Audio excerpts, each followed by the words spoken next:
and I thought we were much more consistent offensively moving the football. We were better on third downs. I think we were 8 of 17 maybe on third down. So just a much better day that way. Defensively, kind of similar, right? We talked about playing complementary football. Anytime you hold a team under, I think, 125 total yards of offense, you hold them under 60 yards of rushing offense, and then you throw a shutout, you're doing a lot of things right. I thought our kids did a great job of rallying to the football. We harp on defending the run and winning the line of scrimmage. I thought we did a good job of that, forced them to throw it, and then rallying to the football. Really didn't allow them much offensively all day. So proud of the way our defense played, generated 2 more takeaways in the game. I think we're plus 14 now in the season, which is remarkable. That's given us an opportunity. If you ask, hey, is there maybe one thing that's really helped us there? We got to protect the football, and we've done a good job with that. And then we've taken it away, so that was a big deal. And then on special teams, there wasn't that splash play, but there's a lot of really good consistent play. We talked about. VMI is similar to the Citadel and some of the other service academy type institutions. The things they do really well are they're always really well coached, and they're typically really good on special teams, and VMI is no different. We thought we did a really good job in our punt protection last Saturday, and I think we averaged 44 yards a punt, and I think they only had 1 return for 0 yards. So all that added up to a 34-0 shutout victory, a chance for us to claim our first share of the SoCon championship. And then obviously the other big news is to secure the auto bid for the SoCon in the NCAA playoffs. So although we're excited about it, we also understand that there's a bunch of football left to be played, and we've got a huge game this weekend against Alabama on the road. So with that, I'll open it up for questions. Coming off a big season last year for Orion and moving up to D1, as you mentioned in your opening statement, the first time in 92 years that this team would have a chance for a championship. How are you feeling as a coach, even though you guys aren't talking about it? There's still football left to be played. I'm just really proud of the kids. I think it's, we expect to win. I expect to win as a head coach, and the reason I expect to do that is because I think we have the daily work habits and characteristics of what it takes to become a champion before you're actually a champion. And so, we've implemented that since the day we got here, January 18th or 19th, whatever it was. And, there's been tremendous buy-in from the players. That's where it starts. If you don't have great players and they're not bought in, you're not going to win many football games. And, I'm not always the easiest guy to play for, but, the proof's kind of in the pudding that the process works. And it says a lot about our players, it says a lot about our coaching staff and the consistency we've had over the years, not just here at Mercer, but prior to Mercer. And I just think that, when you do the little things right and you do them repeatedly, you give yourself an opportunity to win and win a bunch. And we've been blessed to do that. You go to play Alabama this weekend. I think the big jump from FCS to FBS, you guys get to use in the helmets. How is that going to kind of impact the way that you guys practice this week, your game plan on Saturday? Yeah.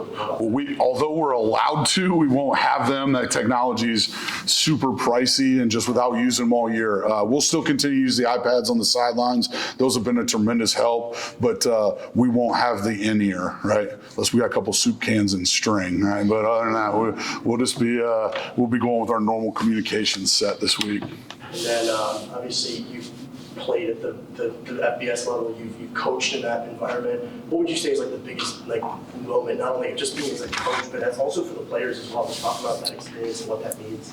Yeah, I think it's, the reality is most kids grow up wanting to play in the SEC or the Big Ten, and I think it provides them an opportunity to prove themselves. And, we know we're up against probably one of the best teams in college football this weekend, and certainly one with a huge and rich football tradition. So I think it's a great opportunity for them to have a chance to prove themselves, to play well, and represent Mercer on a national stage. And you want to recognize the moment, but you don't want to make it it's not a tourist thing, right? We're not going to the zoo in Tuscaloosa. We want to go and represent Mercer well. We want to play good football and put our best foot forward in that stuff. And so we don't want to make it too much of a sideshow. There's a football game, and we want to go go about our process, how we've gone all week. We just recognize that we got a really good opponent this week. You talk about how it's an opportunity for them to prove themselves. What's the biggest thing you want your team to learn from the game this Saturday? That they're capable of competing at a high level, that the things that we've done at the FCS level and Division II and wherever to win football games translates to, and transcends any level of football, right? It goes back to, again, trying to run the football, trying to stop the run, trying to not create or not have turnovers, and then try to create a few turnovers and then make a splash play or two in the special teams game. Like, those things are the keys to victory every week. And again, we think it translates, and if you can go and just give yourself an opportunity, I think, it's to prove to them that they're capable. Going back to last week's game a little bit, we already talked about it that Rick has kind of a cannon for an arm, but he made a couple of big plays with his legs too at different points in that game. How big was that for you to see as a coach? It was good, right? Like, he doesn't look like he's moving as fast as he is because he's 6'5", almost 6'6", but he covers quite a bit of ground. And really, the big scramble right before halftime that got us, there's a tip ball that we happened to catch and then fall forward. So we were about just on like the minus 48-yard line. And I think he had it was about a 30-yard rush there, got us inside the 10-yard line there, gave us an opportunity to go up 17-0 going into halftime. I thought that was a huge play in the game. And then there's a couple other timely rushes, and you need that. You need the ability to have escapability in a game, and I think that's what he provides. Probably the last thing for me, game where you don't have Braden Smith, Parker Rowe makes some really huge plays. Sure. Particularly the one where he kind of comes back to the ball on the inside for the touchdown in the second half. I thought that was a great play. What do you like to see as a coach from that, where you can spread the ball around, you have guys ready to step up? Sure. I think it goes back. If you look at earlier in the year, there's moments where we completed footballs to 10, 11 different players in a game. And I think it's testament to the job that our offensive staff has done, getting guys prepared, and not just the starters, but guys whose roles, and Parker starts for us in different roles depending on what personnel grouping we're in. And he's a guy that's made plays for Mercer over his career. But to see him step up and to make a couple big plays, right? The one, he was wide open, but the other one was a contested catch that he went up and high pointed it. And then, he had a big run in the game as well. So it's just good to see guys not just wait their turn, but be unselfish about their opportunities. But then when they get their opportunity, capitalize on it. And I thought he did that on Saturday, and it was a big part of our victory. You talked about injuries a lot in your opening statement. You guys made a decision on who's going to be starting at Alabama on Saturday, or is that going to happen as the week progresses? No, I mean, again, DJ continues to be day-to-day with his lower body injury, and we'll just kind of see where we're at. But, again, that's a day-to-day thing right now. Anything else? What do you want to see from your defense against a top-ranked offense? Several NFL prospects on that offensive line, skilled players. Yeah, I want to see him compete, right? I want to see him play with great technique and execute their assignment to the best of their ability, play after play. And again, people get in trouble in these type of games when they go and they try to get out of the framework. They try to do more, be superhuman. Like, do what your job is, what your 1/11th is, execute it at the highest level you can, and give ourselves a chance to be competitive in the game. And that's what I want. I want them to do that for 60 minutes. Just play after play with a consistency, a technique, and an assignment awareness that gives us an opportunity. Thanks, Coach. Thank you. All right, we're going to bring up Parker Roble. 4 catches, 102 yards on Saturday, 2 touchdowns. Pretty big day for Parker. Parker, talk about your day and how excited you were after the game to meet up with your family. It was really fun to be out there. Braden Smith went down early in the week. Me and him are really good friends on and off the field. I think we complement each other's play very well, rotating in and out. It's a demanding position to, run a lot. And I think it was, I'm so sorry. but we just complement each other very well, and I'm so sorry. Where should I start What was with? your favorite part about Saturday? My favorite play was probably the second touchdown I had. Contested catch, just being able to jump up and high point the ball. I really did enjoy the first touchdown too. It was a little bit of a busted coverage, but went through that thing pretty far. I was able to go get it and celebrate with the guys, and just a very enjoyable moment. Questions? You had a great performance, but how cool is it also? It's not like you had 100 yards receiving, 2 touchdowns on like 10 catches. Like you had explosive plays. You had 4 catches for all those yards. So, Yeah. how fun is it to have huge plays like that specifically? It feels great. Just being there for, the quarterback or every play, just doing my assignment, doing what I'm coached to do. And when it comes my way, I just do everything I can to make the play, and yeah. And you mentioned you're pretty close with Braden. I know you guys are both active in the punt return game. Have you had a chance to talk with him at all about your performance yet?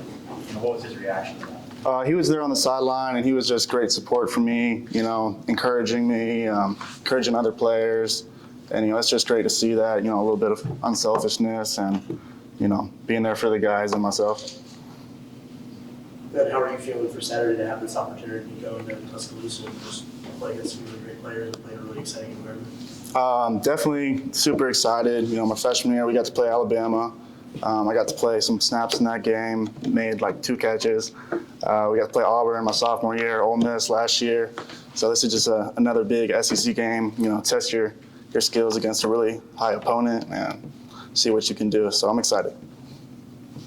The crowd size ever get in your head mentality-wise? I mean, you were there freshman year. That must have been somewhat intimidating. Does it ever get to you? I think years prior, we did a really good job with the stadium. We turned up the speakers really loud to get a noisy environment. So we're going to do the best we can to prepare for that, but I think we'll be able to manage it and do well. You do anything differently, like when there is a lot of crowd noise where you guys maybe can't hear each other in the huddle or calling plays? Just really good communication, signals, hand signals, being really loud on the field, just making sure everyone's on the same page. Yeah. Thanks, Parker. Thank you. Ken Stanley, 12 tackles on Saturday, 2 tackles for loss. Had a pretty big day. Ken has put himself back in the race with Isaac Dowling for the all-time tackles records. Isaac has 356 and Ken has 352 now. So it's a 2-horse race all the way to the end. So Ken, just talk about on Saturday and then what you guys are looking forward to this Saturday. Yes, sir. A little synopsis of this past weekend. Great team effort against a capable opponent in VMI. We met a lot of our key, as a defense, we met a lot of our key goals, and that's first stopping the run, making them as one-dimensional as possible, just stifling the run game, as Coach mentioned earlier, forcing them to throw the ball, and I think we got after the quarterback pretty good, putting pressure on them. They missed a few different guys in there, but getting sacks, getting home, that really pays off. That helps the DBs out, especially in coverage, and generating TFLs and also generating turnovers. Anytime we get the ball back in offense's hand is a great day for the defense, and even greater when you can hold the offense to 0 points. So very exciting day defensively. A lot of guys flying around, gang tackling. That was one of our goals coming off this past week, just making sure we tackle better, and it's definitely going to help us in this upcoming game. So. As Todd kind of mentioned, you and Isaac kind of going tackle for tackle with each other. I'm sure you guys are very close, but what's that kind of like to be so close with a teammate and just trying to chase the record? I mean, we don't really let it get to us. We talk about it every now and then when somebody brings it up, maybe like a coach or something, but wins are more important than tackles. I mean, it's a great honor, it's a great accomplishment for the program, and it's just a testament to how hard we work, but we don't let it affect our game past what it actually is. And being a 6th-year player, you've played in a lot of different SEC environments. Now being a defensive captain this year, what are you kind of looking to get from a lot of the guys next to you on Saturday afternoon? I mean, it's just a great opportunity to go out and have fun and compete. Like Coach said, anytime you can match up against one of these teams, it's just a great chance to show what you can do against those talents. Like many guys have aspirations of playing at the next level, and this is your chance to show what you can do against some quality opponents in the SEC. So it's a great opportunity all around. Ken, I'm going to phrase it differently with your tackles record. How does it feel to be one of just two people, and Isaac's the other one, more than 350 tackles in your career? I mean, that's something to speak for. Yeah, it's a great honor. I mean, it's a testament to how hard we both have worked. Isaac came in as a freshman and played a lot, and I don't think I wasn't necessarily starting when he came in, but he was a big motivating factor for me to even like push harder and work harder to try to reach some of those goals I seen him reach at such an early state in his career. So, but it's great. It's for a program like this starting back up not so long ago. It's great to have your name in the record books. What's been your favorite moment this season, Ken? I had a lot, but I don't know. It's been a lot of moments because it's been a lot of games where the team we just rally around each other and we find a way to gut it out. I mean, I can't really pinpoint a particular game. I could say points from last week. I could say points from the ETSU game. I just feel like each game in this season has had a point where things might not have been going our way, but we found a way to gut it out and lean on each other, because that's when you're gonna need each other the most, especially how we plan on continue to play football and go into the playoffs. You're gonna need each other to rally around to make big pushes late in the season. And I know Coach recently called some of your last few games playoff-like, and you guys had a lot of grit. You know, what's that like to kind of have playoff-like atmospheres during the regular season? And how would you say that prepares you for everything coming up? I mean, it's great preparation. It'll be like you already been here before, so when that moment ultimately comes, you're ready for it. You don't really flinch. You don't have this fight or flight mentality. You always like run towards the action. I mean, it's just great preparation. So there are going to be moments where we are down. You never want to see it, but that's inevitable. You're going to face some adversity. So whenever that adversity comes, we'll be able to handle it even better when the playoffs finally hit. Milroe had 4 rushing touchdowns on Saturday. You going to be spying them? I mean, that's depending on the game plan, but one of our goals is to keep contain on the quarterback. Our goals don't change from week to week. They stay pretty consistent, so stopping the run game, trying to make it as one-dimensional as possible. They do have some great athletes, so we're just going to go out, put our best foot forward. Thanks, Ken. Sir. Before we move to women's basketball athletic director, Jim Cole is going to come and say a few words. Todd, thank you. Totally unplanned. So if y'all don't mind, the media, however y'all can help me get this out. I always had the philosophy of an AD that, like my dad told me about raising his children, that we should be seen and not heard.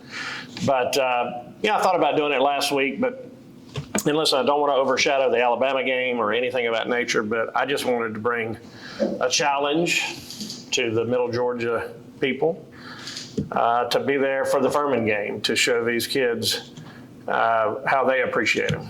I'll just be honest, I was extremely disappointed with our crowd at last game. And I think it's okay if I say that. But listen, this is a 9-1 team, ranked in the top 10 in the nation. You will never, ever see 2 linebackers, probably ever again in Middle Georgia, fighting out to see who has close to 400 tackles. You'll never see a concert series like we have, in-game entertainment. So, listen, as I said, this will be the second conference championship in 100 years? The last one being in 1932. So this is a product that I have and Dr. Underwood, and we have been building since we started this in 2010 when we said we were going to bring football back. So I just want to issue a challenge that I want to see the Middle Georgia fans show up, the Mercer alumni, everyone, and show this team when we play Furman at home with a chance to win the conference title outright. They're going to need us to pack that house to be loud, and let's celebrate with them for what they've done. So this is a good-natured challenge. I'm not upset. I just wanted the people to know that this team deserves it.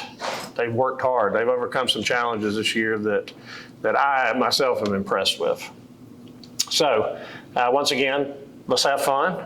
It's a great time. Any questions anybody has? Will y'all help me get this message out in the right way? All right, guys, let's go Bears. Thank you.